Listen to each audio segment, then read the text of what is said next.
Puji Tuhan, selamat pagi dan salam sejahtera untuk kita semua. Pada pagi hari ini, kita mau beribadah kepada Tuhan. Mari kita mempersiapkan seluruh kehidupan kita, hati kita di hadapan Tuhan, biar kita bisa menikmati hadirat Allah saat pagi hari ini. Membawa seluruh kehidupan kita kepada Tuhan.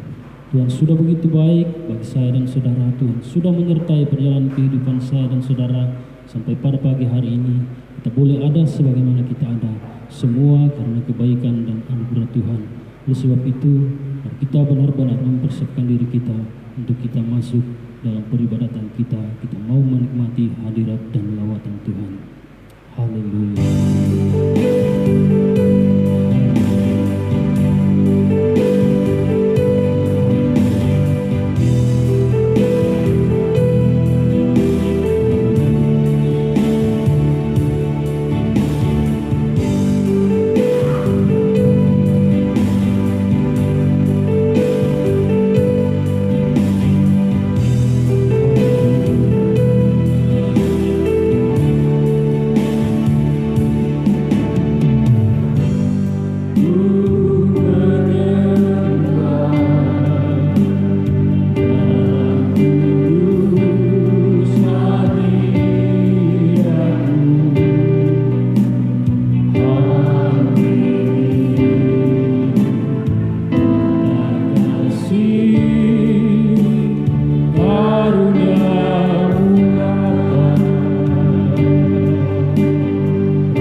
sebagaimana kami ada semua karena anugerah dan kemurahan Tuhan yang besar dalam kehidupan kami.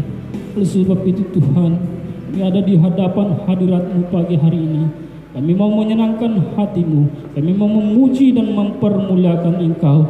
Oleh sebab itu Tuhan, sebelum kami masuk dalam seluruh rangkaian ibadah kami pada pagi hari ini, Tuhan, suci kuduskan kehidupan kami Bapa. Kami boleh layak bersekutu dengan Engkau, kami boleh layak menaikkan pujian kami kepada Tuhan. Sebab itu Tuhan, Engkau hadir di tempat ini, menguasai jalannya peribadatan kami pada pagi hari ini. Roh Kudus, ambil alih peribadatan ini Bapa, dan kami semua yang hadir menikmati hadirat dan lawatan Tuhan, bahkan yang mendengar melihat secara langsung di rumah, Tuhan juga memberkati mereka ya Bapa. Oleh sebab itu tidak ada di antara kami, baik yang menonton secara langsung, yang melihat secara langsung, menyaksikan secara langsung, baik kami yang ada dalam ruangan ini, tidak ada yang tidak diberkati oleh Tuhan melalui peribadatan ini. Oleh sebab itu kuasai hati kami, pikiran kami, biar kami hanya tertuju kepada Tuhan. Kami menikmati hadirat dan lawatan Tuhan. Seluruh kami yang mengambil bahagian, Tuhan urapi dan perlengkapi semua dengan urapan kuasa Roh Kudus-Mu. Kami mau menikmati hadirat dan lawatan Tuhan. Kami mau menaikkan pujian kami kepada Tuhan. Tuhan hadir di tempat ini. Segala bentuk penghalang kuasa kegelapan kami satukan hati, kami tolak, kami patahkan di dalam nama Tuhan Yesus Kristus. Kebebasan dari Allah menjadi bahagian kami pada pagi hari ini. Terpujilah nama-Mu Bapa di surga. Umat-umat-Mu yang dalam perjalanan, tibakan di tempat ini dengan penuh selamat. Terpujilah nama-Mu Bapa di surga. Seluruh alat yang kami gunakan dalam ibadah ini, Tuhan urapi dan kuduskan semua. Kalau semua alat yang kami gunakan mendukung kami untuk kami pakai dalam melayani Tuhan. Terpujilah nama-Mu Bapa di surga. Kami akan mulaikan ibadah kami di dalam nama Tuhan Yesus Kristus. Haleluya, amin. Puji Tuhan. Allah yang besar, Allah yang ajaib, Allah yang kuat, Allah yang penuh dengan kemuliaan. Pantas kita agungkan, pantas kita tinggikan saat pagi hari ini. Sebab Dia punya kerajaan yang bukan hanya hari ini, tetapi kerajaannya kekal untuk selama-lamanya. Haleluya. Senyumput kita semua bangkit berdiri, kita bersama-sama bersorak dan memuji Tuhan. Haleluya, haleluya, haleluya. Pujilah nama-Mu Tuhan,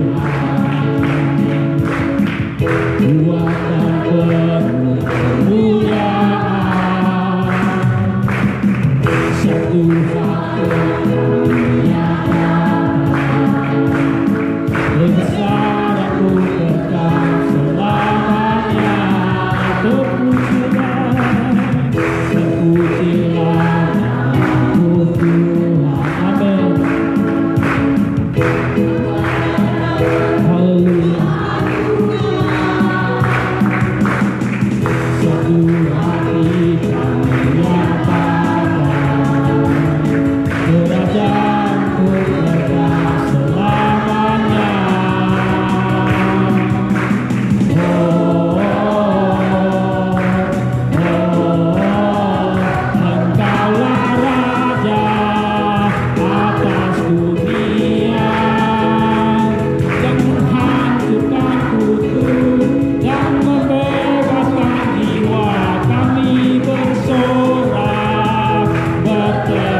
Tuhan, kami bersorak bertepuk tangan.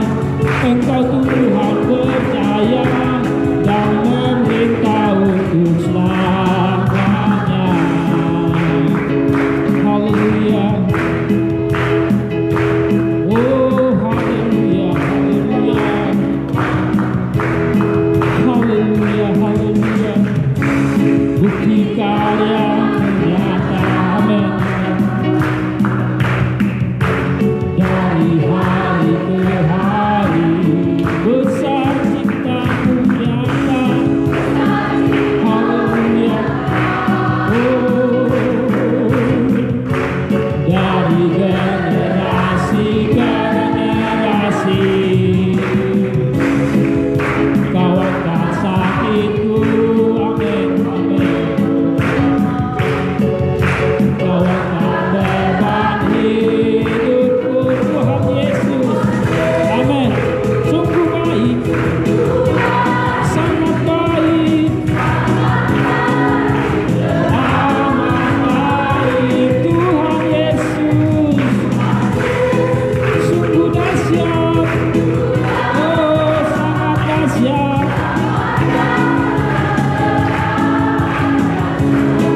Haleluya, haleluya. Oh Tuhan kita adalah Allah yang dahsyat. Haleluya, haleluya.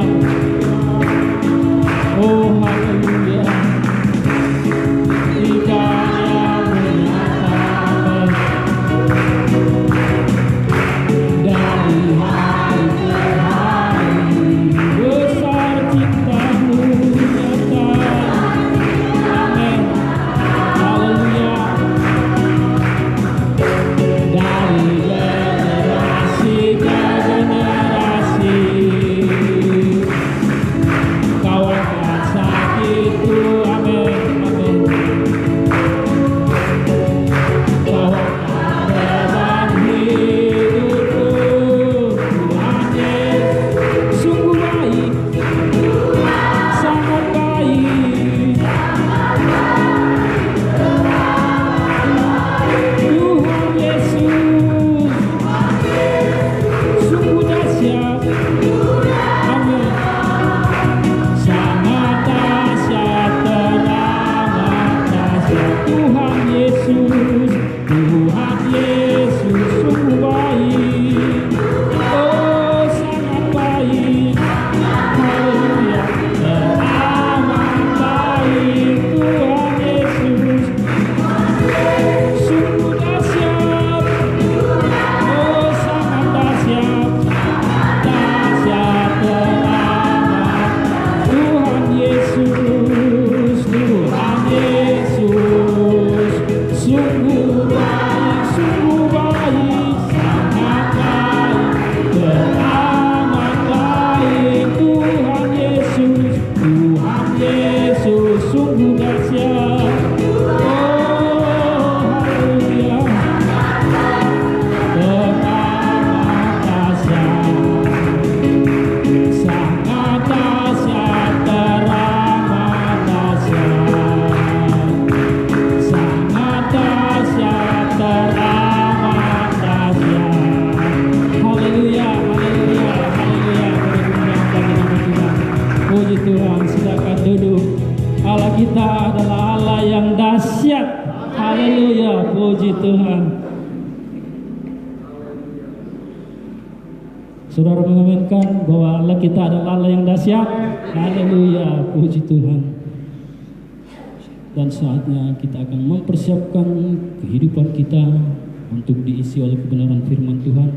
Kita meyakini bahwa firman Tuhan adalah kekuatan dalam kehidupan saya dan saudara. Ketika kita melewati berbagai macam tantangan pergumulan hidup, firman Tuhan yang akan menguatkan kita, yang akan memampukan kita untuk melewati setiap perjalanan kehidupan kita. Tantangan masalah, firman Tuhan yang akan menjadi jawaban bagi saya dan saudara. Oleh sebab itu, baik saudara yang ada di tempat ini, saudara yang menyaksikan di rumah, mempersiapkan kehidupan kita untuk dilawat oleh kebenaran firman Tuhan. Kita membuka hati di hadapan Tuhan. Kita menikmati kebenaran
ku sembah Engkau Yesus, ku sembah Engkau Allah yang perkasa, ku sanjung tinggi nama-Mu di hidupku Tuhan, tiada yang lain.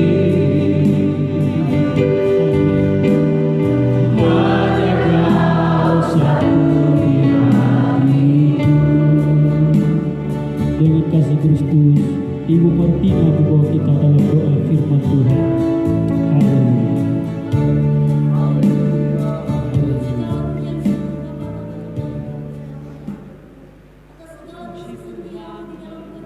Amin. Haleluya.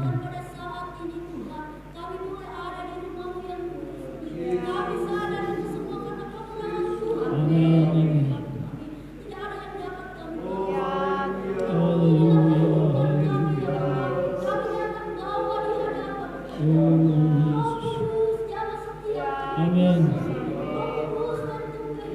Amin. Amin.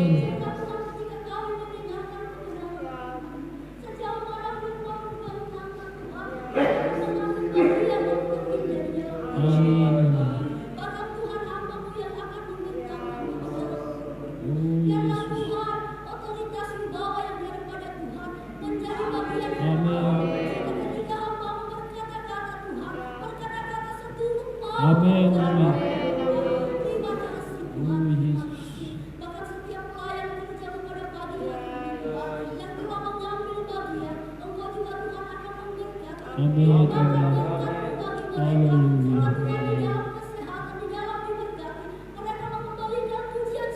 Amin. Amin.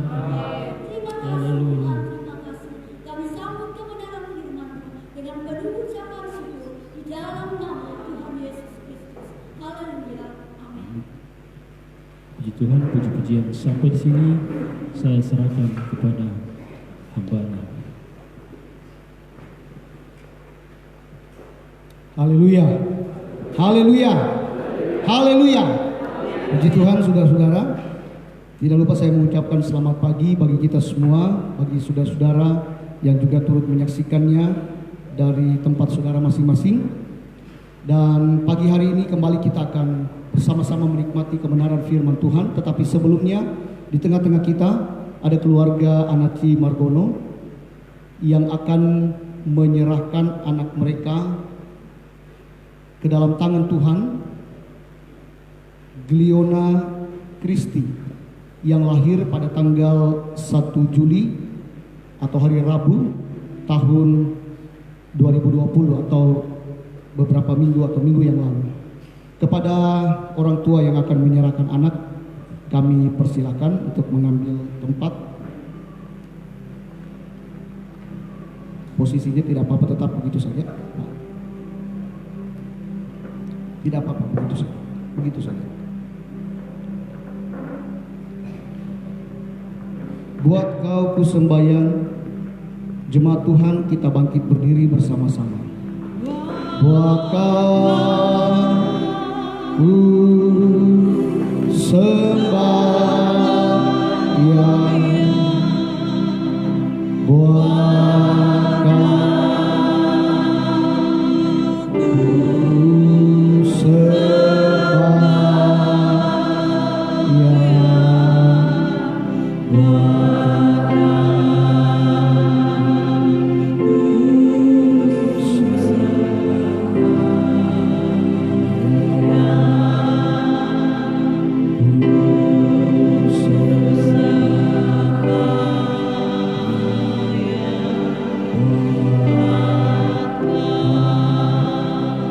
kami tahbiskan ibadah sakramen penyerahan anak di dalam nama Bapa, Anak laki-laki dan Roh Kudus, yaitu di dalam nama Tuhan Yesus Kristus. Haleluya. Amin. Silakan duduk saudara. Puji Tuhan, sebelum kita menyerahkan anak ini ke dalam tangan Tuhan dan kita mendoakan bersama-sama, maka kita akan mendengarkan atau mendasari dalam satu kebenaran firman Tuhan yang saya ambil dari Injil Matius pasal yang ke-19 ayat yang ke-13 sampai dengan ayat yang ke-15. Injil Matius pasal yang ke-19 ayat 13 sampai ayat 15 berbunyi demikian. Lalu orang membawa anak-anak kecil kepada Yesus supaya ia meletakkan tangannya atas mereka dan mendoakan mereka. Akan tetapi murid-muridnya memarahi orang-orang itu. Tetapi Yesus berkata, biarkanlah anak-anak itu, janganlah menghalang-halangi mereka. Perhatikan, datang kepadaku, sebab orang-orang yang seperti itulah yang mempunyai kerajaan sorga. Lalu ia meletakkan tangannya atas mereka dan kemudian ia berangkat dari situ. Firman Tuhan menuliskan satu kali atau sekali waktu Yesus sedang melayani banyak orang. Lalu kemudian banyak orang yang mengalami tanda-tanda heran, mujizat-mujizat Allah terjadi pada saat Yesus melayani, saudara-saudara. Dan di tengah-tengah pelayanan tersebut ada beberapa orang tua datang menyerahkan anak-anak mereka kepada Yesus untuk meminta anak-anak itu diberkati atau meminta Yesus memberkati anak-anak tersebut. Saudara bisa membandingkan atau melihat tulisan dari Injil Lukas pasal 18 ayat 15. Saudara bisa perhatikan di situ.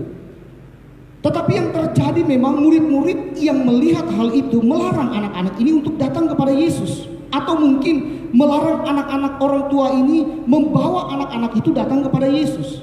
Saya jadi berpikir, saudara-saudaraku, apakah murid-murid pada saat itu berpikir anak-anak ini belum terlalu penting untuk mendekat kepada Yesus? Bisa jadi seperti itu, saudara-saudara, walaupun Alkitab tidak menuliskan, karena mereka melarang. Kemungkinan para murid berpikir anak-anak belum penting untuk berjumpa dengan Yesus, atau orang tua belum terlalu penting memperkenalkan Yesus kepada mereka, saudara-saudara. Dan mereka berpikir mungkin hanya orang yang dewasa saja yang harus berjumpa dengan Yesus. Tetapi saudara, menarik apa yang Yesus katakan. Sebaliknya, Yesus berkata, biarkanlah anak-anak itu mendekat, datang kepadaku, lalu ia meletakkan tangan. Nah, apa yang kita bisa pelajari dari dua tulisan yang ada di Injil Matius dan Injil Lukas tersebut, saudara-saudaraku, di mana Yesus menumpangkan tangan atau meletakkan tangan atas anak-anak tersebut dan membiarkan anak-anak itu datang kepada Yesus. Yang pertama, bahwa Yesus ingin mengalirkan kuasanya atas kehidupan anak-anak yang polos tersebut. Bahasa Yesaya atau Nabi Yesaya berkata, biarkanlah Tuhan menjadi gembalamu. Biarkan Tuhan yang menghimpun engkau. Biarkan engkau dipangkunya dan biarkan engkau dituntunnya dengan penuh kehati-hatian. Nah, inilah yang menjadi dasar mengapa Yesus mau mempersilahkan, ayo anak-anak, biarkan mereka datang kepadaku. Karena Yesus ingin menuntun mereka, menggembalakan mereka. Yesus ingin membawa mereka dengan penuh kehati-hatian dalam tuntunannya. Yesus ingin memangku mereka. Jadi ketika orang tua datang membawa anak-anak mereka diserahkan kepada Yesus, maka itu sama halnya kita sedang meminta keterlibatan Tuhan untuk menggembalakan mereka dalam ketaatan, menggembalakan mereka dalam kesetiaan terhadap firman Tuhan, dan untuk mengalirkan kuasanya yang dahsyat, yang luar biasa itu. Itu yang pertama. Yang kedua, dari apa yang kita baca, Yesus ingin memberitahukan kepada kita bahwa jiwa anak-anak ini, saudara, itu sama berharganya dengan jiwa saudara yang sudah dewasa. Amin, saudara. Tidak bisa kita berkata, kamu belum terlalu kenal Tuhan, tidak usahlah kamu ke gereja, tidak usahlah kamu diserahkan. Tidak begitu, saudara-saudara. Tetapi jiwa ini di hadapan Tuhan, firman Tuhan katakan, mau kecil mau besar, anak kecil, orang dewasa, orang fakir miskin, orang kaya, bangsawan, jelata, raja, atau apapun dia, di hadapan Tuhan jiwa ini sangat berharga. Dan itulah sebabnya Yesus katakan, mari. Yang terpenting di sini apa, saudara-saudaraku? Bagaimana sikap kita dalam menyambut atau menerima kerajaan Allah, itu yang Yesus tekankan. Karena mereka ini dikatakan orang-orang yang mempunyai kerajaan sorga. Karena mereka menyambut kerajaan sorga dengan kepolosan mereka. Saudara boleh perhatikan di Matius 18 ayat 3 dengan 4. Anak-anak ini menyambut kerajaan Tuhan dengan kepolosan mereka. bahwa di hadapan Tuhan, sekali lagi saya katakan, anak-anak sangat berharga. Yang polos memahami Yesus sebagai Tuhan, tidak terikat akan dosa, dan menerima dengan segenap hati kerajaan Allah. Nah, itulah sebabnya saudara-saudaraku, kenapa Yesus katakan biarkan mereka datang. Karena anak-anak inilah kepolosan mereka itu dapat menjadi contoh dan keteladanan bagi kita orang-orang dewasa. Jiwa mereka berharga. Maka saudara, ketika orang tua membawa anak-anak ini ke pangkuan Bapa di sorga atau meminta keterlibatan Tuhan, maka sama halnya dengan anak ini diajarkan untuk menerima atau menghadirkan kerajaan Allah di dalam kehidupannya sejak masa kecil, masa bayi, sampai lanjut usia atau seumur hidupnya. Apa tugas kita dan tanggung jawab orang tua dalam konteks ayat ini? Kalau kita perhatikan, orang tua berkewajiban membawa anak-anaknya, menyerahkan anak-anaknya, dan memperkenalkan. Karena saya katakan tadi, mereka berhimpun, berkumpul bersama-sama, lalu kemudian mungkin dalam bahasa yang sedikit bebas, saudara, dikatakan itu Tuhan Yesus. Saudara, sama seperti saudara memperkenalkan itu Pak Gembala. Jadi anak-anak setiap jumpa dengan saya, Bapak Gembala, Bapak Pendeta. Sama ketika mereka sama-sama berkumpul, mungkin dia bilang itu namanya Tuhan Yesus. Anak-anak, ayo kita ke sana. Dan sama halnya orang tua yang membawa. Artinya ketika anak-anak berada di dalam pangkuan atau pelukan Yesus, Injil Markus menuliskan, maka Yesus memeluk mereka, merangkul mereka. Maka kita sedang apa? Berbagi tanggung jawab dengan Tuhan. Tugas kita adalah membawa mereka, mengajarkan kepada mereka kesetiaan, ketaatan pada firman-Nya. Dan tugasnya Tuhan adalah melakukan pemeliharaan dan memberkati mereka selama-lamanya. Jadi ketika orang tua datang menyerahkan anak-anaknya, saudara menyerahkan anak-anak saudara kepada dalam tangan Tuhan, maka itu sama dengan kita sedang berbagi tugas dengan Tuhan. Tuhan, saya lakukan tugas saya, tetapi Tuhan juga lakukan tugasnya. Anak-anak tidak akan tinggal bersama kita selamanya, tapi suatu waktu mereka terpisah. Mungkin karena pendidikan, mungkin karena pekerjaan, mungkin karena pernikahan. Tetapi pemeliharaan Tuhan tetap selamanya bagi mereka. Karena kenapa? Sejak dari kecil kita sudah menyerahkan mereka ke dalam tangan Tuhan. Tuhan memberkati kita semuanya, khususnya keluarga anak Cimargono yang hari ini akan menyerahkan anak mereka, Gliona Kristi, lahir di Tumale Rabu 1 Juli 2020. Rahmat turun dari salib. Jemaat Tuhan, mari kita bangkit berdiri. Ibu dan bapak tetap duduk. Rahmat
Saudara boleh ikut bersama dengan kami mengucapkan kredo kami.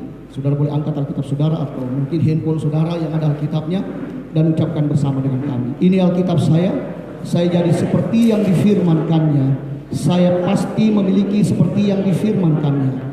Saya sanggup melakukan seperti yang difirmankannya. Hari ini saya siap diajar firman Tuhan.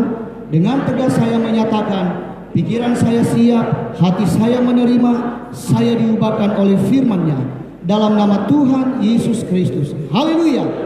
Amin. Puji Tuhan. Mari bersama kita buka Alkitab kita. Saya masih berbicara tentang kitab Yeremia, pasal yang ke-13 ayat 1 sampai dengan ayat yang ke-11. Seperti biasa kita akan baca ayat ini secara silih berganti. Yeremia pasal yang ke-13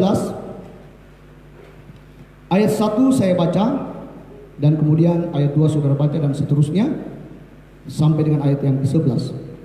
Firman Tuhan berbunyi demikian. Beginilah firman Tuhan kepadaku, pergilah membeli ikat pinggang lenan, ikatkanlah itu pada pinggangmu, tetapi jangan kau celupkan ke dalam air.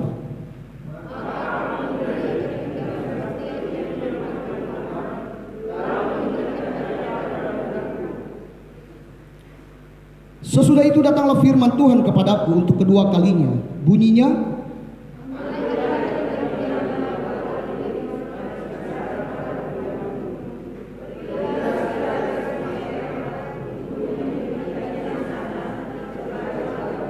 maka pergilah aku, lalu menyembunyikannya di pinggir sungai Efrat, seperti yang diperintahkan Tuhan kepadaku.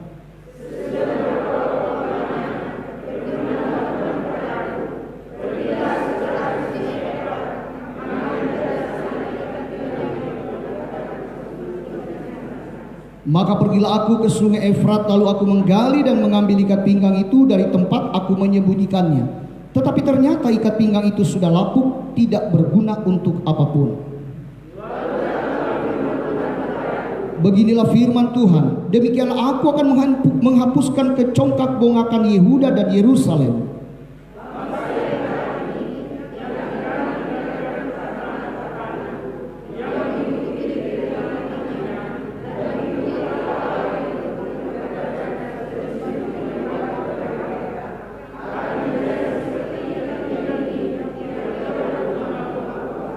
Sebab seperti ikat pinggang melekat pada pinggang seseorang, demikianlah tadinya segenap kaum Israel dan segenap kaum Yehuda kulekatkan kepadaku. Demikianlah firman Tuhan, supaya mereka itu menjadi umat, menjadi ternama, terpuji dan terhormat bagiku. Tetapi mereka itu tidak mau mendengar. Amin. Silakan duduk saudara. Nah saudaraku yang terkasih, minggu lalu kita sudah bersama-sama mengenal sosok Nabi Yeremia. Ya, Nabi Yeremia terpilih untuk menyampaikan berita Tuhan atau suara Tuhan kepada umat Israel, khususnya pada zaman itu adalah suku Yehuda. Tetapi secara umum Yeremia berbicara buat semua bangsa Israel. Kalau kita perhatikan pasal 1 ayat 5, di sana juga menceritakan bagaimana Tuhan mengenal Yeremia sebelum tercipta di rahim ibunya dan seterusnya. Kemudian ditetapkan sebagai nabi bagi bangsa-bangsa. Dalam perjalanan pemberitaannya selanjutnya, kalau saudara baca di pasal-pasal berikutnya, ia harus berhadapan dengan berbagai macam hal, tekanan hidup, pergumulan hidup, ya, ancaman pembunuhan, pemenjaraan dan lain sebagainya. Tetapi luar biasa sosok daripada seorang Nabi Yeremia yang tidak putus asa untuk menyuarakan suara Tuhan, memperdengarkan suara Tuhan sampai akhir hidupnya. Nah saudara-saudaraku, dalam pasal 13 ini kembali Yeremia menyuarakan suara Allah untuk menggambarkan ketidaksetiaan dan pemberontakan umat Tuhan ibarat ikat pinggang. Siapa yang tidak tahu ikat pinggang? Mungkin semua saudara punya ikat pinggang, ya. Kalau saudara memperhatikan bobot saudara, ya saya juga memperhatikan bobot tubuh saya, rupanya ikat pinggang sudah, atau celana kita ini sudah ketat sekali saudara. Tambah lagi ikat pinggang untuk mengencangkan, seperti itu. Ikat pinggang. Nah saudaraku, kalau saudara perhatikan di ayat 1, Allah menyuruh Yeremia untuk membeli ikat pinggang. Dibeli dan dicari dari kain lenan. Lalu tidak lama kalau saudara perhatikan berselang ayat 4, Allah menyuruh untuk membuka ikat pinggang itu, lalu menyembunyikannya ikat pinggang itu di antara celah batu di sungai Efrat.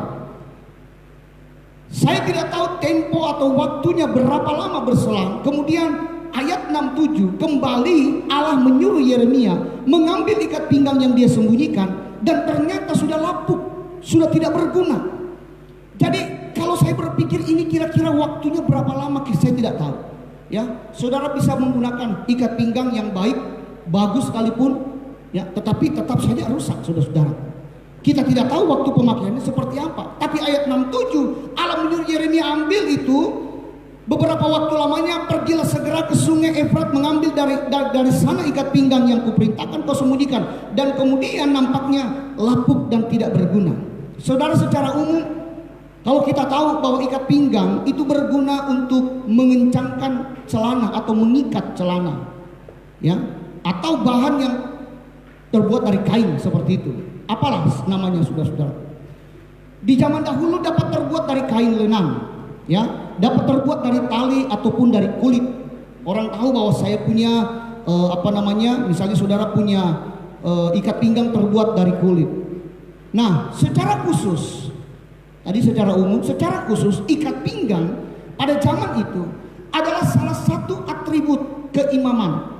Jadi imam pakaiannya itu harus memiliki ikat pinggang. Untuk apa? Untuk dia masuk di dalam ruang kudus, untuk kemudian dia memberikan korban-korban, melakukan upacara-upacara keagamaan dan sebagainya. Jadi imam harus memakainya. Saudara boleh lihat dalam Imamat 8 ayat 7. Kalau saudara melihat juga ada Elia, Nabi Elia, nabi yang dikenal dengan ikat pinggang kulit. Saudara boleh melihat dalam 2 Raja-Raja 1 ayat 8. Ada Matius pasal 3 ayat 4, Yohanes Pembaptis juga dikenal karena memiliki ikat pinggang, menjadi ciri khas. Ikat pinggang juga dalam Alkitab itu menandakan kesiagaan seseorang. Jadi kalau dia memakai ikat pinggang, orang ini siap bekerja, orang ini siap bertempur, orang ini siap segala sesuatu. Saudara boleh melihat dalam Yesaya 5 ayat 27. Kemudian Injil Lukas pasal 12 ayat 35. Lalu ikat pinggang juga dilambangkan sebagai ketaatan, kebenaran yang terikat, yang dilakukan setiap saat dan setiap waktu dalam ketaatan dan kesetiaan, ibarat ikat pinggang. Yesaya 11 ayat 5. Dan masih banyak lagi, saudara-saudara. Kalau saudara melihat Efesus pasal 6 ayat 14, bagaimana perlengkapan senjata Allah adalah ikat pinggang, berikat pinggangkan kebenaran dan keadilan dan seterusnya. Jadi ikat pinggang ini dalam banyak hal mempunyai arti yang banyak dan baik untuk kita perhatikan bersama-sama. Nah, itulah sebabnya mengapa saya ambil tema kali ini, yaitu ikat pinggang yang lapuk dan ikat pinggang yang baik, saudara-saudara. Selanjutnya kalau saudara perhatikan, di Alkitab juga dijelaskan bagaimana ikat pinggang ini menandakan kebangsawanan seseorang. Maka orang yang memakai ikat pinggang yang semakin indah akan menunjukkan derajatnya, statusnya di dalam ekonomi, di dalam kedudukan dan lain sebagainya. Dalam zaman dahulu kalau saya membaca buku, ada beberapa model ikat pinggang, ya, ada yang berwarna merah, ada yang warna biru, putih dan seterusnya, saudara-saudaraku, menunjukkan status atau derajat seseorang. Dan Allah kali ini memakai lambang ikat pinggang. Apa maksud Allah menggunakan ikat pinggang sebagai lambang? Kalau kita perhatikan, saudara-saudara, minggu lalu saya sudah katakan ada 3 hal yang didemonstrasikan oleh Nabi Yeremia ketika Tuhan perintahkan. Yang pertama ikat pinggang, lalu kemudian ada demonstrasi tentang, minggu depan kita akan bahas itu tentang periuk yang dipecahkan kemudian dibentuk, dan buah pohon ara yang baik dan yang buruk. Nah, apa maksudnya kali ini menggunakan ikat pinggang sebagai lambang? Yang Allah maksudkan adalah yang pertama, saudara perhatikan ayat 9 dan ayat 10. Beginilah firman Tuhan, demikianlah aku akan menghapuskan kecongkak bongkakan Yehuda dan Yerusalem. Bangsa yang jahat ini, yang enggan mendengarkan perkataan-perkataanku, yang mengikuti kedegilan hatinya dan mengikuti Allah lain untuk beribadah dan sujud menyembah kepada mereka, akan menjadi seperti ikat pinggang ini yang tidak berguna untuk apapun, saudara-saudaraku. Nah, ayat Ayat 10 saudara-saudara, untuk menghapus keangkuhan, kecongkak-bongakan, kesombongan dari umat Tuhan. Dalam ayat ini dikatakan tidak tahu berbuat keadilan, tidak mau dengar kepada Tuhan, tidak mau mengalami pertobatan yang sungguh-sungguh, maka Tuhan melambangkan seperti ikat pinggang. Sebab minggu lalu kita sudah melihat dari imam sampai kepada umat, kaum bangsawan atau jelata, terpelajar atau tidak terpelajar, mau dia tuan atau hamba, siapapun pada zaman itu, tidak ada yang hidup dalam kebenaran di hadapan Tuhan. Saudara bisa melihatnya di dalam Yeremia 5 ayat 5, Yeremia 6 ayat 13. Coba perhatikan ayat ini, tampilkan. Yeremia pasal 5, ayat yang kelima, firman Tuhan katakan seperti ini, saudara-saudaraku. Ayat yang kelima dikatakan, baiklah aku pergi kepada orang-orang besar dan berbicara kepada mereka, sebab mereka lah yang mengetahui jalan Tuhan, hukum Allah mereka. Tetapi mereka pun semuanya telah mematahkan kuk, telah memutuskan tali-tali pengikut. Ya, tali pengikat maksud saya. Saudara perhatikan lagi Yeremia 6 ayat 13. Yeremia 6 ayat 13, firman Tuhan katakan begini, saudara-saudaraku. Sesungguhnya dari yang kecil sampai yang besar di antara mereka semuanya mengejar untung, baik nabi maupun imam semuanya melakukan tipu. Jadi tidak ada satupun alasan untuk memulihkan bangsa ini. Tidak ada satupun alasan. Tidak ditemukan satu alasan untuk memberkati bangsa ini. Dan dalam keadaan seperti itu, bangsa ini, Israel, Yehuda, atau seluruh umat Tuhan tetap menunjukkan kesombongan mereka atau keangkuhan mereka. Mereka tetap berdoa, mereka tetap datang kepada Tuhan. Di lain sisi mereka tetap hidup dalam dosa, tidak mau mendengarkan firman Tuhan, menganggap remeh firman Tuhan, dan lain sebagainya. Maka Yeremia diperintahkan Tuhan, ibarat ikat pinggang yang terikat pada pinggang mereka. Kalau saudara melihat yang hanya merupakan aksesori atau pemanis atau pelengkap dalam kehidupan mereka, imam tetap pakai jubah keimaman dia. Dia tetap pakai jubahnya, dia lengkapi bajunya, topinya, bajunya, dia pakai efodnya, dia pakai ikat pinggang, dan kemudian dia melangkah masuk ke dalam rumah Tuhan mempersembahkan korban. Tetapi ikat pinggang itu hanya sebuah aksesoris, hanya sebuah pelengkap pemanis, bukan sebagai kebutuhan untuk datang mencari Tuhan, untuk berjumpa dengan Tuhan. Imam tetap memakainya ketika mempersembahkan korban. Bangsawan atau siapapun memakainya untuk menunjukkan kelas ekonominya.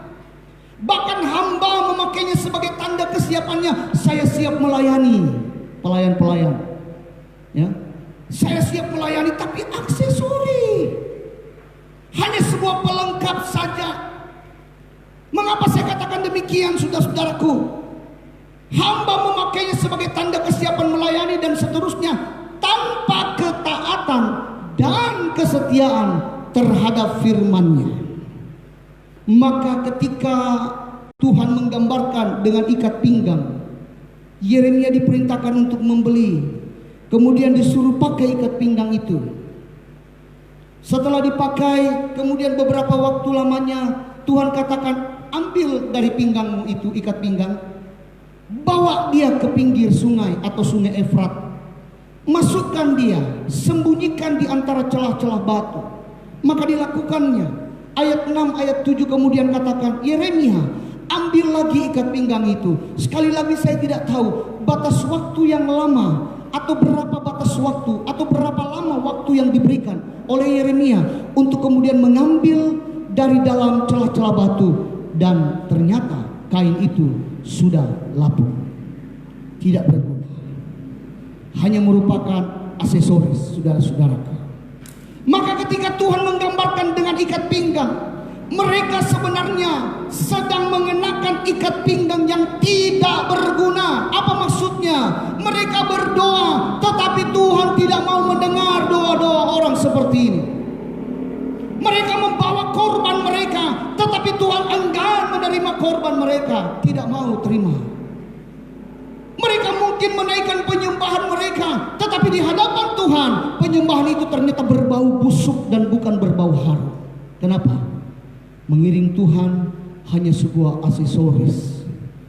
Dia tidak sadar, orang ini tidak sadar sedang menggunakan ikat pinggang yang lapuk, yang sebenarnya tidak berguna sama sekali, saudara-saudara. Apa yang kita berikan bagi Tuhan, Tuhan muak. Tuhan tidak mau terima. Bahkan doa-doa kita yang sudah kita naikkan, kelihatannya kita sudah sering berdoa, kita sudah, tapi di lain sisi doa kita, dosa kita tetap kita jalani, kita lakukan. Kita tidak mau peduli terhadap firman Tuhan ayat 9, ayat 10 katakan mereka adalah orang-orang yang keras kepala. Nabi-nabi sudah diutus, pendeta-pendeta mungkin di zaman sekarang sudah diutus. Saudara sudah dengarkan firman Tuhan berkali-kali, tapi tidak ada kemauan untuk mengalami pertobatan. Saudara dan saya kalau demikian, sementara menggunakan ikat pinggang yang lapuk.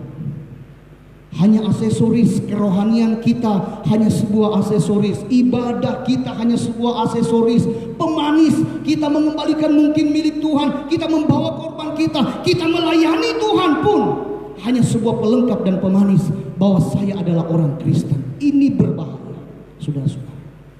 Saudaraku yang terkasih dalam nama Tuhan Yesus Kristus, saya mau katakan, saudara juga yang menyaksikannya di rumah saudara, di tempat saudara masing-masing. Orang yang tidak mau mentaati firman Tuhan dan tidak sungguh-sungguh dalam pengiringannya adalah orang yang tidak menyadari bahwa ternyata dia sedang menggunakan ikat pinggang yang tidak berguna, lapuk. Saudara senang nggak sesuatu yang lapuk? Ya, kayu yang bagus sekalipun dimakan usia juga ada yang lapuk, saudara-saudara. Ikat pinggang ini, saudara-saudara, lapuk tidak berguna. Maka ketika ini terpasang atau terikat pada pinggang saudara dan pinggang saya, dampaknya apa? Umatnya akan mengalami penghukuman demi penghukuman. Lalu ketika saudara dan saya mungkin bawa korban, Tuhan, bukankah saya sudah bawa korban? Saya beribadah kepada Tuhan, online lagi Tuhan. Ya, saya sudah datang ke gereja Tuhan, saya melayani sekolah minggu Tuhan, saya melayani pemuda remaja, saya pimpin pujian Tuhan. Kenapa doa-doa saya tidak engkau dengar? Korban saya engkau tidak terima, engkau tidak jawab. Tuhan bilang bersihkan dulu bagian dalamnya, bukan luarnya, tapi dalamnya. Bahasa firman Tuhan, sunat hati. Ada sesuatu yang harus kita tinggalkan. Ada satu konsekuensi agar doamu dan doaku dijawab, agar persembahanmu dan persembahanku diterima Tuhan. Maka ada sesuatu yang harus kita tanggalkan. Apa itu? Dosa. Dengarkan baik-baik firman Tuhan, taati firman Tuhan, lakukan dalam kesetiaan dan ketaatan. Maka kerohanian kita bukan hanya merupakan aksesori. Amin, saudara. Kita datang beribadah, memang kita butuh Tuhan. Kita datang beribadah, memang kita mau berjumpa dengan Tuhan. Kita datang beribadah, memang kita mau mempermuliakan nama Tuhan dan menghormati namanya. Itu yang pertama. Lalu yang kedua, apa maksud Tuhan dengan menggunakan ikat pinggang sebagai lambang? Jadi tadi yang pertama untuk menghapus keangkuhan umatnya. Maka ketika itu menjadi lapuk dan tidak berguna, saudara sebenarnya sedang mendatangkan murka Tuhan turun atas kehidupan saya dan saudara. Sebelum saya lebih lanjut nomor 2, saudara, kita lihat juga kemarin minggu lalu saya sudah katakan, termasuk kami hamba-hamba Tuhan ini, termasuk kami, ya, termasuk kami, mungkin kami seperti minggu lalu saya katakan, jubah kependetaan kita pakai seperti imam, kita menggunakan itu, dihormati oleh banyak orang sebagai pendeta, sebagai seorang yang memimpin orang lain pada kebenaran. Tapi pada dasarnya kita sendiri sedang melakukan kemaksiatan, sedang melakukan dosa. Dosa melekat dalam kehidupan kita, jadi baju kependetaan. Saya katakan karena saya pendeta juga, saudara. Baju keimaman kita hanya merupakan aksesori, hanya merupakan pemanis kerohanian, pemanis pelayanan. Orang tidak tahu kehidupan kita bobrok dan hancur. Tidak apa-apa saya katakan begitu, saudara-saudara, saya pendeta. Yang kedua, kalau saudara perhatikan, apa tujuan, apa maksud daripada Allah untuk menggunakan lambang ikat pinggang sebagai lambang? Yang kedua adalah untuk menyatakan adanya keterikatan antara dirinya dengan umatnya. Nah, inilah sebabnya Yeremia disuruh pergi beli. Saya tidak tahu jarak dari rumah Yeremia ke pasar untuk membeli itu berapa jauh, saudara. Lalu kemudian mungkin pada saat Yeremia sampai, saya coba mendramatisir saja dengan bahasa bebas. Ketika sampai mungkin orang bertanya, Yeremia mau beli yang mana? Yeremia bilang, Tuhan perintahkan saya beli yang kain lenan, kain yang terbaik. Mungkin orang yang menjual ini berpikir, kamu bukan imam, kamu bukan bangsawan, siapa kamu? Tapi kan tidak tertulis di Alkitab seperti itu. Tapi dia tetap beli, dia ambil, dia pakai. Mungkin orang melihat, waduh, ini apa maksudnya? Ternyata Tuhan punya maksud. Coba saudara lihat ayat yang ke-11 dari Yeremia 13. Ayat yang pasal 13 maksud saya. Yeremia 13 ayat yang ke-11. Coba lihat. Perhatikan baik-baik. Sebab seperti ikat pinggang melekat pada pinggang seseorang, demikianlah tadinya saudara, segenap kaum Israel dan segenap kaum Yehuda kulekatkan kepadaku. Kulekatkan kepadaku. Coba sebelum lanjut kita buka ayat ini. Ulangan pasal 4 ayat 7. Coba lihat dulu saudara. Ulangan pasal 4 ayat yang ke-7 dan ayat 8. Sebab bangsa besar manakah yang mempunyai Allah yang demikian dekat kepadanya seperti Tuhan Allah kita setiap kali kita memanggil kepadanya, dan bangsa besar manakah yang mempunyai ketetapan dan peraturan demikian adil seperti seluruh hukum ini yang kubentangkan kepadamu pada hari ini? Allah mana yang begitu dekat dengan umatnya, kata firman Tuhan. Saudara lihat lagi, coba 2 Samuel 7, 2 Samuel pasal 7. Coba lihat saudara-saudara, 2 Samuel pasal yang ke-7 ayat yang ke-23, firman Tuhan katakan begini, 22-23. Sebab itu engkau besar, ini doa syukur Daud, ya Tuhan Allah, sebab tidak ada yang sama seperti engkau dan tidak ada Allah selain engkau menurut segala yang kami tangkap dengan telinga kami.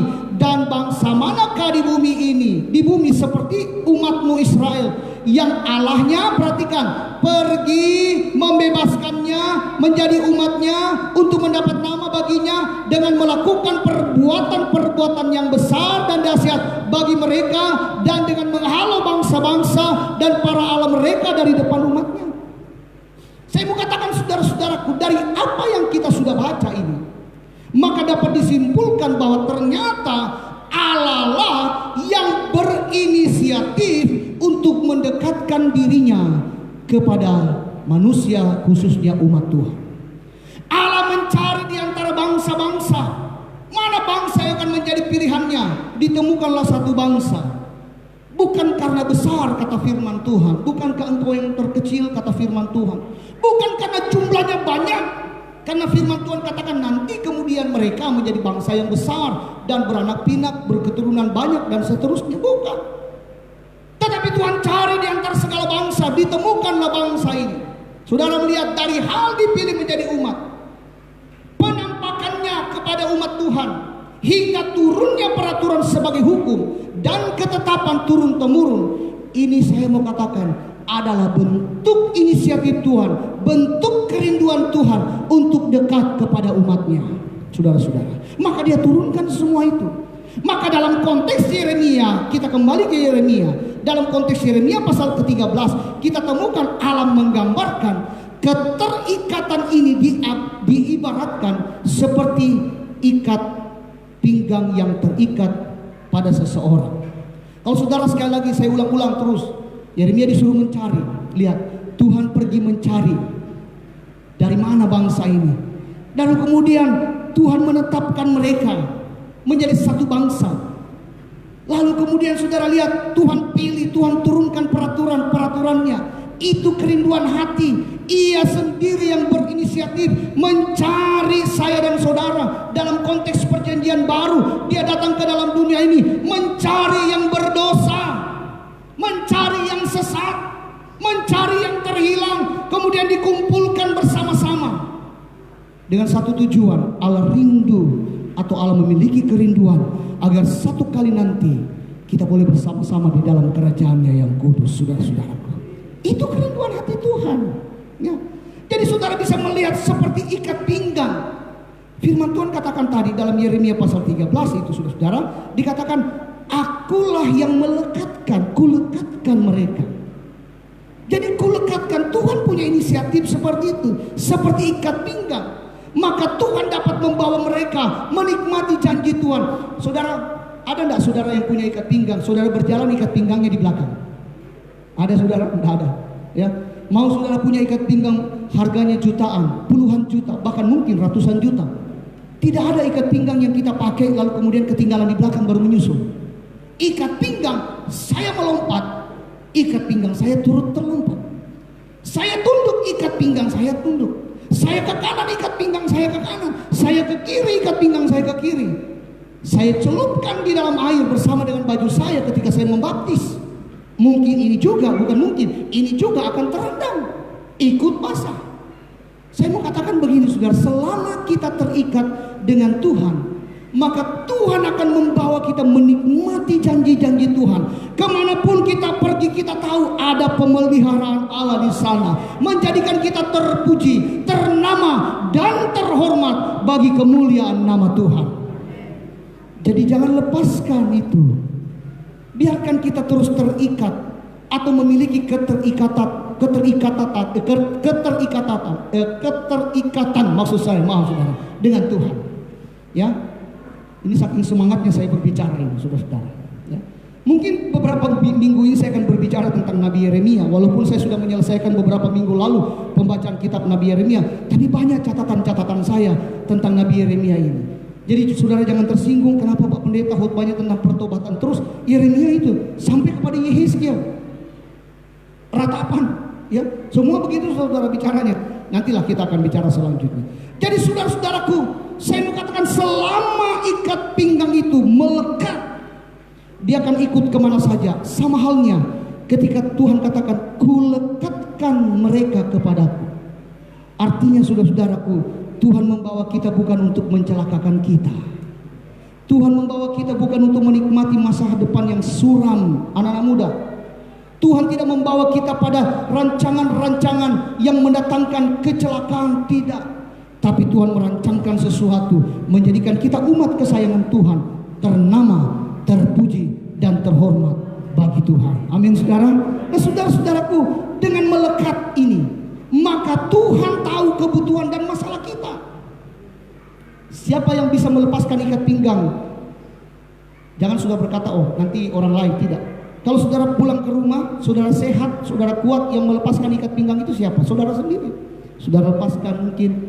Kalau saudara punya satu ikat pinggang, saudara mau pakai celana yang lain supaya tidak kedodoran, saudara pakai lagi di celana lain. Yang melepaskan itu kita. Dan Tuhan itu tidak mau lepaskan. Tuhan tidak mau. Tapi kadang-kadang kita memberontak. Kita mau lepaskan saya Tuhan. Saya tahu apa yang ada di pikiran saya. Saya tahu apa tindakan saya. Saya tahu apa tujuan saya. Lepaskan saya Tuhan. Tuhan bilang, monggo, silahkan. Begitu jatuh, baru datang Tuhan, tolong. Saya mau katakan Tuhan itu pengasih. Dia ambil lagi kita, dia lekatkan lagi. Makanya saya bilang jangan coba tinggalkan saya. Nah, sini saya lekatkan kamu. Dan ketika kita berjalan bersama dengan Tuhan, maka Tuhan janji, inilah kamu akan menjadi umat kesayanganku, ternama, terpuji dan terhormat. Asalkan jangan melepaskan diri dari ikatannya Tuhan. Jadi keterikatan inilah mengapa sebabnya Allah menggambarkan umatnya dengan lambang ikat pinggang. Dengan kita melekat, maka Tuhan tahu apa yang kita sedang butuhkan, masalah apa yang kita hadapi. Tuhan tahu kesetiaan kita, maka Ia mendengarkan doamu. Ketika engkau dan saya berdoa, Tuhan dengar dari tempat yang maha tinggi. Tuhan tahu bahkan doa yang belum sempat terucapkan, kata firman Tuhan, Tuhan taruh semuanya itu. Apa yang tidak kau pikirkan, itu yang aku berikan kepadamu. Amin.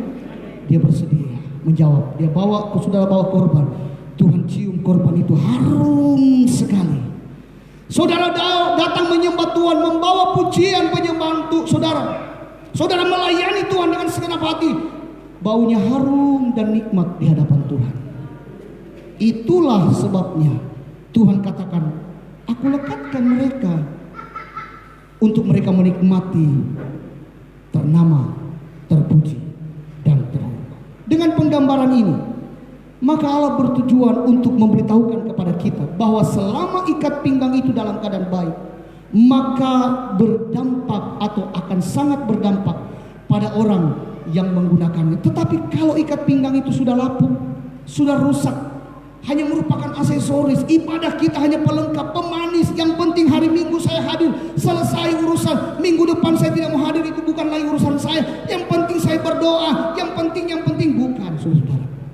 Hati-hati, kita sedang menggunakan ikat pinggang yang lapuk, rusak. Kita melayani yang penting asalan den. Maaf saudara-saudara, mungkin saudara menyaksikan bukan orang Toraja. Asalan den, pokoknya berikan saja untuk Tuhan. Tidak usah pakai latihan-latihan, tidak usah pakai begini. Pokoknya berikan sajalah. Keliru saudara. Saudara sedang menggunakan ikat pinggang yang lapuk yang sebenarnya tidak berguna. Saya tidak tahu apakah saat ini kita menggunakan ikat pinggang yang lapuk atau ikat pinggang yang baik. Saya tidak tahu. Tapi kalau saudara mau lihat indikatornya, kalau saudara mau lihat indikasinya, apakah kita menggunakan ikat pinggang yang lapuk atau baik, saudara perhatikan saja bagaimana kegiatan keagamaan kita. Apakah ini hanya merupakan seremonial belaka tanpa disertai ketaatan dan firman-Nya, dan kemudian kita mengeraskan kepala kita, hati kita malas bertobat. Saya ragu, saya khawatir kita sementara mengenakan ikat pinggang yang lapuk, saudara-saudara, dan itu tidak berguna di hadapan Tuhan. Tidak ada gunanya. Dampaknya jelas, yaitu hukuman, bukan berkat yang kita terima. Tetapi ketika saudara coba koreksi, lihat diri kita sendiri, apakah pelayananku sudah benar di hadapan Tuhan? Apakah pengiringanku sudah sungguh-sungguh di hadapan Tuhan? Apakah saya menghormati Tuhan dengan segenap hati? Maka saudara kalau lakukan itu dengan benar, saudara sedang mengenakan ikat pinggang yang baik, yang Tuhan sendiri lekatkan, supaya antara saya dengan Tuhan, antara saudara dengan Tuhan, ada keterikatan satu dengan yang lain, untuk membawa saudara dan saya ternama, terpuji, dan terhormat. Oleh sebab itu, belajarlah untuk mengikatkan diri. Jangan lepaskan dari ikatannya Tuhan, karena Tuhan yang berinisiatif, Tuhan yang melakukannya lebih dulu. Jangan lepaskan, agar saudara dan saya menikmati pemeliharaan Allah. Selama ikat pinggang itu melekat pada diri kita, maka selama itu juga pemeliharaan Allah akan menjadi milik kita. Tuhan yang melekatkan, Tuhan yang mengikatkan, maka Tuhan yang akan bertanggung jawab atas kehidupan kita. Tetapi bukan untuk mencelakakan saya dan saudara, membawa kita menikmati janji-janji Tuhan. Haleluya. Tuhan Yesus memberkati kita sekalian. Kiranya firman Tuhan ini akan menguatkan saudara dan saya. Mari jemaat Tuhan, kita bangkit berdiri bersama-sama. Aku mengasihi Engkau Yesus dengan segenap hatiku. Kiranya ini bukan hanya sebuah nyanyian yang sudah kita lafal atau kita hafalkan, tetapi biarlah ini menjadi satu pengakuan. Benar Tuhan, aku mengasihi Engkau dengan segenap hatiku. Benar Tuhan, aku merenungkan firman-Mu dengan segenap hatiku, dengan sungguh-sungguh. Dan kalau itu kita lakukan, berarti benar kita sedang memiliki keterikatan dengan Tuhan. Kita tidak menggunakan ikat pinggang yang lapuk dan tidak berguna. Tapi saya dan saudara, ketika kita sungguh-sungguh mengasihi Yesus, sungguh-sungguh mengasihi Allah kita, Tuhan kita, melakukan ketaatan, melakukan segala firman-Nya dengan ketaatan dan kesetiaan, maka Tuhan bertanggung jawab atas kehidupan kita, menjadikan kita umat-Nya ternama, terpuji, dan terhormat bagi Tuhan. Aku mengasihi Engkau Yesus. Haleluya, puji Tuhan. Aku mengasihi Engkau Yesus dengan segenap hati. Amin. Aku mengasihi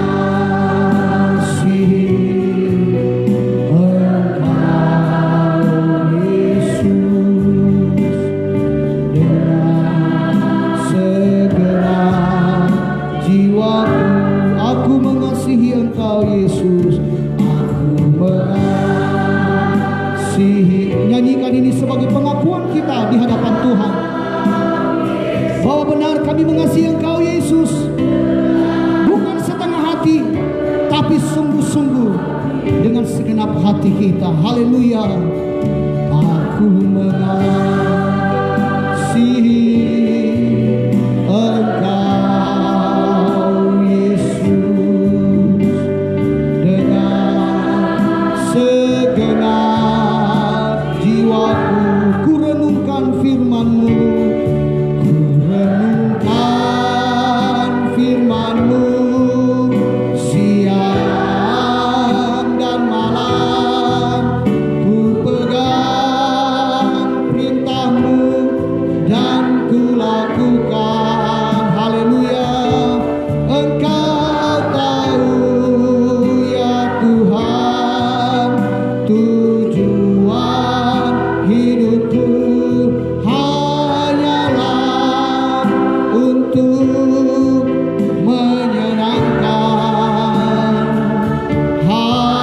hati-Mu. Dari awal aku mengasihi Engkau Yesus, aku mengasihi Engkau. Haleluya. Dengarkanlah pengakuan kami ya Tuhan, bahwa kami mengasihi Engkau dengan segenap hati kami. Haleluya. Aku mengasihi Engkau Yesus. Amin. Dengan segenap jiwaku, ku renungkan firman-Mu, ku renungkan firman-Mu siang dan malam. Ku pegang perintah-Mu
disembah ya Tuhan. Engkau layak disembah. Terpujilah, terpujilah. Terpujilah Yesus. Terpujilah Yesus. Terpujilah Yesus untuk selama-lamanya. Haleluya, haleluya. Ya ralama sikara lama takara lama sikara mata. Oh haleluya, haleluya. Oh haleluya, haleluya. Yesus engkau baik, Yesus engkau baik. Lawati kami semua ya Tuhan. Jamalah kami ya Tuhan. Berikan hati yang lembut untuk firman-Mu masuk dan menguasai kehidupan kami. Haleluya, haleluya. Haleluya, haleluya. Terpujilah nama-Mu Tuhan. Terima kasih Tuhan. Terima kasih Bapa. Haleluya. Terima kasih Tuhan. Bapa, kami berdoa kepadamu setelah kami mendengarkan kebenaran firman-Mu. Baik kami di tempat ini, di gereja ini, maupun mungkin ada jemaat Tuhan yang menyaksikannya dan mendengarkan firman-Mu ini. Bapa, hamba berdoa, Roh Kudus tolong kami. Roh Kudus mampukan kami untuk benar-benar memiliki ketekunan, ketaatan dan kesetiaan melakukan firman Tuhan. Lembutkan hati kami ya Tuhan, agar ada hal-hal yang perlu dikikis oleh Tuhan. Tuhan, kami persilakan Engkau ambil alih. Engkau yang akan membentuk kami menjadi satu bejana tanah liat yang berkenan, agar kami dapat mengenakan kain ikat pinggang, kain lenan yang benar dan baik, yang tidak lapuk, yang berguna bagi kerajaan sorga, agar Engkau mencurahkan dalam kehidupan kami pemeliharaan menjadi milik kami selama-lamanya. Kami menjadi umat Tuhan yang ternama, terpuji dan terhormat bagi Tuhan. Itulah sebabnya tolonglah kami ya Tuhan. Tolong kami Roh Kudus, mampukan kami ya Tuhan untuk menjadi umat Tuhan yang berkenan di hadapan hadirat-Mu. Terima kasih buat kebenaran firman-Mu Tuhan. Tanam dan meteraikan firman-Mu dalam hati kami, supaya firman ini berakar, bertumbuh dan berbuah-buah untuk hormat kemuliaan bagi nama Tuhan. Di dalam nama Tuhan Yesus Kristus kami sudah berdoa mengucap syukur. Terima berkat dari firman Tuhan.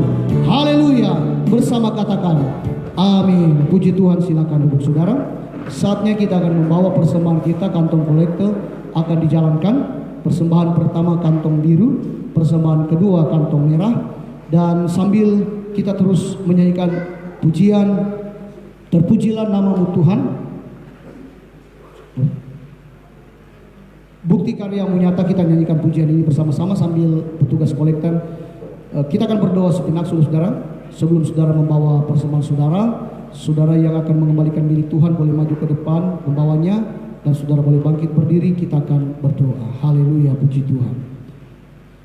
Di hadapan hadirat-Mu Bapa di surga, Bapa yang kami sembah dalam nama Tuhan Yesus Kristus, saatnya kami akan membawa korban persembahan kami. Setiap tangan yang memberi, Tuhan memberkati. Yang mengembalikan milik-Mu, Tuhan Engkau balas berlipat kali ganda segala apa yang mereka lakukan. Mereka melakukan atas dasar mereka mengasihi Tuhan dan menghormati Tuhan dan mau melakukan firman-Mu. Maka genapi seluruh janji firman-Mu atas kehidupan mereka. Biarlah berkat-berkat surgawi tercurah atas hidup mereka. Yang mengembalikan milik-Mu, yang membawa korban syukur mereka terpelihara di dalam tangan Tuhan. Kami berdoa di dalam nama Tuhan Yesus Kristus, segala hal yang terbaik Tuhan curahkan atas kehidupan mereka yang tahu mengasihi Tuhan. Setiap korban dan persembahan umat-Mu diberkati oleh Tuhan. Di dalam nama Tuhan Yesus kami berdoa melakukannya. Haleluya. Amin. Puji Tuhan. Persembahan dijalankan. Bukti karya-Mu nyata dari hari ke hari. Kita nyanyikan pujian ini. Haleluya, puji Tuhan.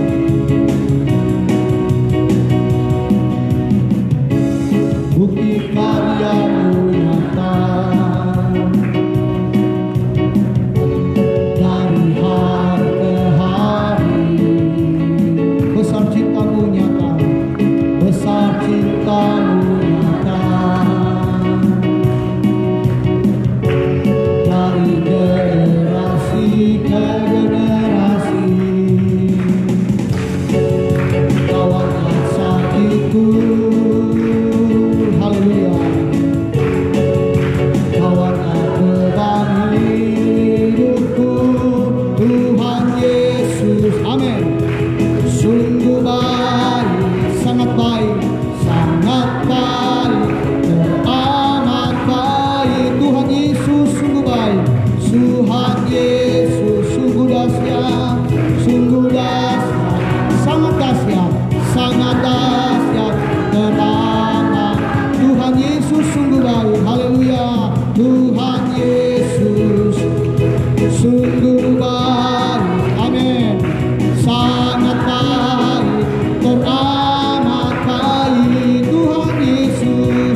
untuk hari Senin sampai Kamis kegiatan kita belum ada di tempat-tempat ibadah, saudara, baik ibadah rumah tangga, ibadah doa.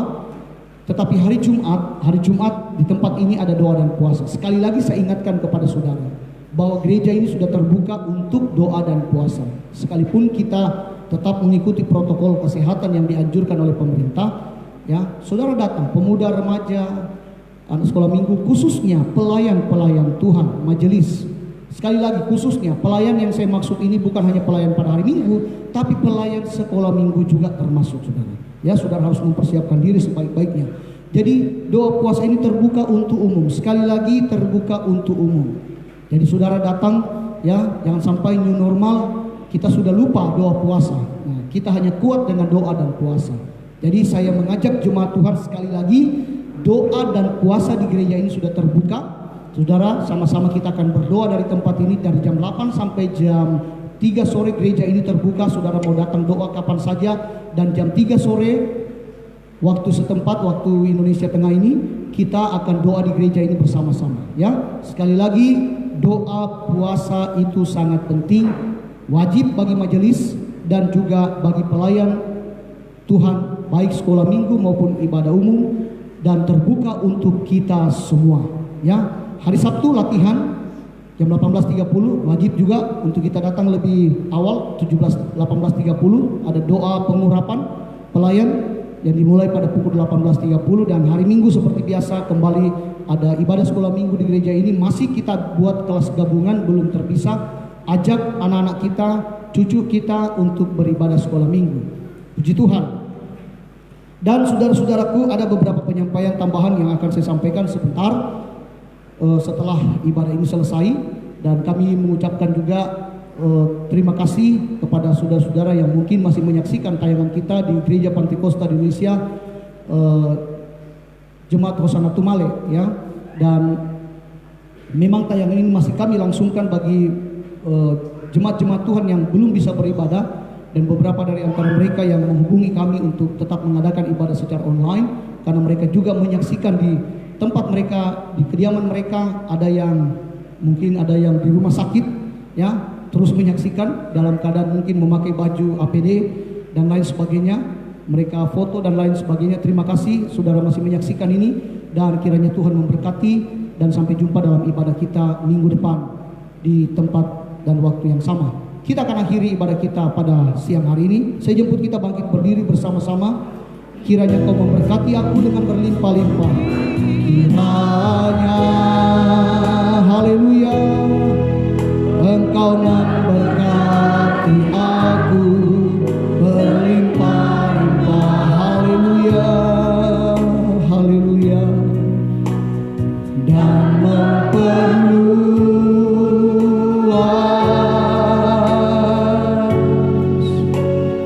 daerahku. Terima kasih Tuhan, terima kasih. Dan kiranya tangan-Mu menyertai aku dan melindungi aku. Amin. Daripada malapetaka, sehingga kesakitan tidak menimpa aku. Tangan kami terbuka, kami tengadahkan wajah kami untuk menerima berkat Tuhan pada hari ini. Kiranya doa Yabes terjadi dalam kehidupan kami, di dalam nama Tuhan Yesus Kristus. Tuhan memberkati kami semua sepanjang minggu ini, dalam pekerjaan dan usaha kami selama itu berkenan dan tidak menyimpang dari kebenaran firman Tuhan. Tuhan tolong kami, apapun yang kami usahakan, kami tetap mengucap syukur kepada Tuhan, sekalipun mungkin kondisi yang kami alami tidak mengenakan. Tetapi selama kami terikat dengan Tuhan, maka Tuhan janji untuk memberkati kami, untuk bertanggung jawab atas kehidupan kami. Oleh sebab itu nyatakan pembelaanmu atas usaha dan pekerjaan umatmu, atas pendidikan daripada umatmu, dari tingkat playgroup sampai perguruan tinggi. atas masa depan umat-Mu. Dan Tuhan siapkan yang terbaik bagi mereka yang mencari pekerjaan, diberi pekerjaan kepada mereka. Selama mereka terikat dengan Tuhan, maka Tuhan pasti menjamin dan memelihara kehidupan mereka. Oleh sebab itu berkati jemaat yang ada di GPD Hosana Tumale ini, rumah tangga lepas rumah tangga, pribadi lepas pribadi, dan apapun yang mereka usahakan dibuat berhasil oleh Tuhan. Bapak, kami berdoa secara khusus Tuhan buat bangsa kami yang tengah menghadapi pandemi corona yang belum berakhir sampai saat ini. Kami percaya tangan Tuhan tidak pernah meninggalkan kami, dan pertolongan-Mu tidak terlambat bagi bangsa kami. Kami lepaskan berkat atas bangsa kami. Diberkatilah bangsa Indonesia, dipulihkanlah bangsa Indonesia, dan disehatkan semua pasien-pasien yang terpapar oleh sakit virus corona. Di dalam nama Tuhan Yesus Kristus, bangsa kami bangsa diberkati Tuhan, bangsa yang menerima keberkatan melimpah-limpah. Dan kami percaya dari provinsi-provinsi yang ada di seluruh Indonesia ini akan diberkati, dilawat oleh Tuhan, sehingga nama Tuhan akan dimuliakan dan diagungkan. Bapak, kami berdoa buat para dokter, para tim medis yang masih bergelut sampai hari ini. Tuhan lindungi dan pagari mereka. Tuhan jauhkan mereka dari segala paparan virus corona. Mereka langsung berhadapan dengan para pasien. Tolonglah mereka Tuhan. Engkau yang tahu apa yang menjadi keperluan, kebutuhan mereka. Mereka tidak dapat beribadah bersama-sama dengan kami. Biar lawatan Allah terjadi di tempat mereka bekerja, di tempat mereka sedang ada pada saat ini, di rumah-rumah sakit, mungkin di rumah mereka sedang mengisolasi diri mereka. Kami berdoa, turunkan berkat atas kehidupan mereka. Mereka juga diberkati oleh Tuhan. Terima kasih Bapa di sorga. Umat-Mu dalam pergumulan yang berat, Tuhan tolong mereka. Baik kami jemaat yang ada di tempat ini maupun mereka yang menyaksikan. Mungkin kami ada masalah rumah tangga, masalah ekonomi, masalah keuangan, masalah pendidikan, masa depan, masalah sakit penyakit. Bapa, kami berdoa, bagi-Mu tidak ada yang mustahil, tidak ada yang sukar. Pertolongan-Mu ajaib dan sempurna. Yesus tidak pernah berubah, dahulu, sekarang, sampai selama-lamanya. Kuasanya tetap dahsyat dan sama. Kami berdoa di dalam nama Tuhan Yesus Kristus. Tuhan jamah setiap kami, baik kami yang hadir dalam gereja ini maupun mereka yang menyaksikannya, dijamah oleh Tuhan. Ibadah ini akan mendatangkan keuntungan bagi kami semua. Kami datang dengan sehat, kami pulang dengan sehat. Terima kasih Bapa. Berdoa bagi provinsi kami Sulawesi Selatan menghadapi virus corona Tuhan. Kami percaya provinsi kami adalah provinsi yang diberkati oleh Tuhan. Kepala daerah kami, gubernur, wakil gubernur, seluruh jajaran yang ada dalam provinsi kami Tuhan, Engkau akan memberikan hikmat dan kebijaksanaan kepada mereka untuk menghadapi pandemi corona ini. Kabupaten Luwu diberkati oleh Tuhan, Desa Tumale diberkati oleh Tuhan. Masyarakatnya menjadi masyarakat yang berhasil di dalam segala hal. Terlebih takut akan Tuhan terjadi dalam desa ini. Terima kasih Bapa, terpujilah Engkau untuk selama-lamanya. Bersyukur Tuhan buat kebaikan-Mu. Jemaat Tuhan yang tidak sempat hadir karena dalam usia lanjut, Tuhan limpahkan damai sejahtera dalam hidup mereka. Kuatkan dan sehatkan mereka Tuhan. Mereka yang tidak dapat hadir karena sakit, Tuhan sembuhkan. Yang malas, Tuhan beri kerajinan pada mereka. Ingatkan dan sadarkan mereka untuk terus mencari Tuhan dan untuk senantiasa menghormati Tuhan. Terima kasih Bapa. Dan akhirnya jemaat Tuhan, mari kita kembali ke rumah kita masing-masing dengan membawa berkat kami sejahtera dari Allah Bapa, cinta kasih sayang dari Tuhan Yesus Kristus, persekutuan dari Allah Roh Kudus akan menyertai kita mulai saat ini sampai selama-lamanya. Di dalam nama Tuhan Yesus Kristus, kita akhiri ibadah yang penuh berkat ini, mengucap syukur dan bersama katakan amin. Puji Tuhan. Saat teduh sejenak, silakan duduk. Bapak terima kasih. Haleluya. Bapa terima kasih. Haleluya. Puji Tuhan. Bapa terima kasih.